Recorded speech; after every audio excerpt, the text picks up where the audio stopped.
What is up guys, and welcome to another Red Dead Online video. Today I have got another money method for you guys. This week I have taken a bit of a break playing Red Dead Online just because it was just way too hot in my room to go and sit here and play this game for a couple hours a day. It was just absolutely killing me, so I did end up taking a break. But we are back, and I actually came back to a method that I was drawing up in the background. Every time I go and do one of these money methods, I make note of the ones that are the most reliable for me, the ones where I go there and I get a dynamic event more often than not. And this is what I have drawn up. There is a map with 5 different dynamic events, and I have also shown 2 different cougar locations. This is Blackwall and Strawberry. There are also another 2 cougar locations. You have one just at the bottom of Blackwall, right beside one of the houses, or the 2 houses. I believe there's 2 houses there, and then you also have one at the Manzanita post, but I haven't drawn them on this map because what I've been doing so far has been the most reliable for me. So you start off in Blackwall and head all the way into Tall Trees. Tall Trees is probably one of the best places to go, and this is why I think this method ended up being the best method I have ever done with how much money I come back with the items I get to go and sell once I get back to Blackwall. Because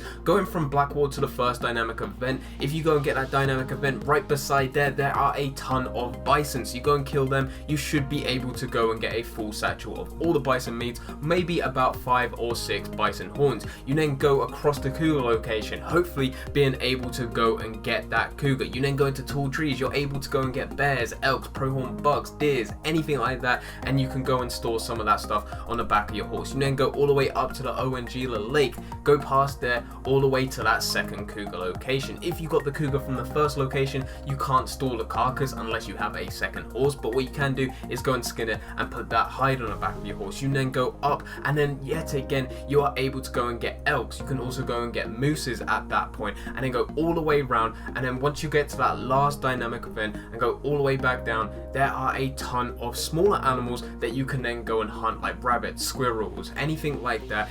Still going to get pronghorn bucks, deers, and all of that stuff as well. And then once you get to Blackwall, you have all those different animals to go and sell. Most of the time when going through this route, it takes me about just over an hour, but with that I do get a lot of money. I'll get 2 or 3 different dynamic events, and with that is around about $40 to $60, just under, because you're getting around about $18 per dynamic event. And then with everything that you're hunting, you're getting a lot of money, at least around about $200, or that's what I've been getting, and I've been hunting everything I come across. When you come up to a dynamic event, what you need to do is take your time with it. I keep on saying it with methods like this, but as soon as you get that event, you go and save that stranger, you go and accept the escort. Do not race straight away to the location that they need to go to. What you do is just go off and hunt animals within that area, taking your time. Go to a few different fishing locations. The 2 events in Blackwall and the one in Tall Trees requires you to go and hand the person in at Thieves Landing. Thieves Landing is beside a lot of water, it's surrounded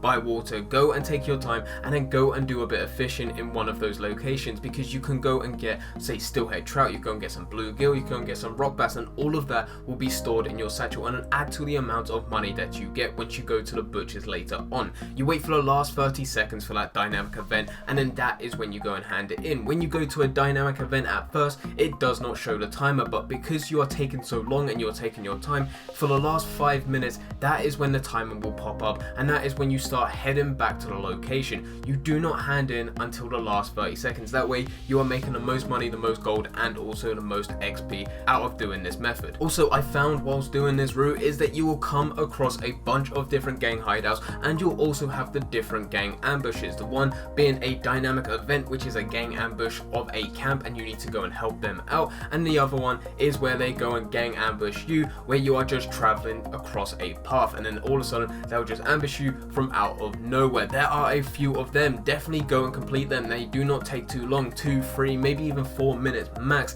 and then once you've done that, go and loot all their bodies. For me, in the last couple of weeks, treasure maps have been very good. I've managed to go and get myself, I think, around about 7 different treasure maps over the last 2 weeks. It's been very good for me. I haven't been doing anything different. I have said quite a few times that before these last 2 weeks, I have looted over 1,000 bodies on Red Dead, and I have only ever gotten 1 treasure map from looting bodies. But in just the 2 weeks, I have got around about 7 different treasure maps, which has given me a lot of gold gold and also a lot of money. But anyway guys, that is the money route that I've been using over the last couple of days within Red Dead. It's been making me a lot of money, so I suggest you go and try it out if you are needing that money for that summer update. Hopefully within the next couple of weeks we'll be getting some more information about that, and then hopefully a couple weeks after that, that is when we go and get that summer update. Hopefully it is not too far away now. But anyway guys, I hope you guys did enjoy. If you did enjoy, don't forget to leave a like and subscribe. But for now, I'm going, so see ya.